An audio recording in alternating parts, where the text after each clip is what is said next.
धवला ग्रंथ में जो उल्लेख है उसके अनुसार वीरसेन आचार्य महाराज ने लिखा है कि वो वहां पहुंच करके उनके अंदर बहुत सारी शक्तियां जागृत हो जाती, क्योंकि जिनकी सभी शक्तियां जागृत हो चुकी हैं उनके सानिध्य में अगर कोई पात्र जीव पहुंच जाए तो गणधर से बड़े पात्र और कौन हो सकते हैं।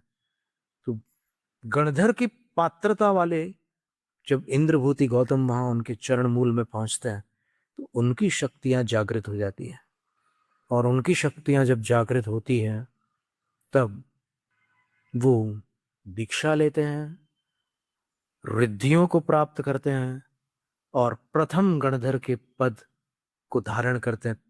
फिर भगवान की दिव्य ध्वनि कीर्ति है। पहले ये गणधर होते हैं, बाद में दिव्य ध्वनि कीर्ति है।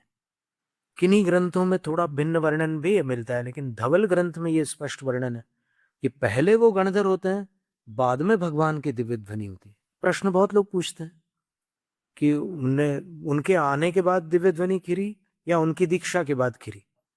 तो धवला की 9वीं पुस्तक के अनुसार उनकी दीक्षा हुई और दीक्षा के बाद उनको सब रिद्धियां प्राप्त हुई, फिर दिव्य ध्वनि की। और उन रिद्धियों की क्षमता से दिव्य ध्वनि में जो बीज पद थे उनको ग्रहण करके गणधरों ने 12 अंग की रचना की। बीज पद को सामान्य जीव ग्रहण नहीं कर सकते, गणधर ग्रहण करते हैं। और ऐसा भी नहीं है कि दिव्य ध्वनि में सामान्य जीवों को कुछ भी समझ में नहीं आता, सब कुछ गणधर समझाते हैं, नहीं। दिव्य ध्वनि पूरी समझ में आती, केवल वो बीज पद जो होते हैं वो गणधरों के योग्य होते हैं, क्योंकि उसके लिए रिद्धि चाहिए समझने के लिए। और उनसे 12 अंगों की रचना करते हैं प्रधान गणधर जो होते हैं।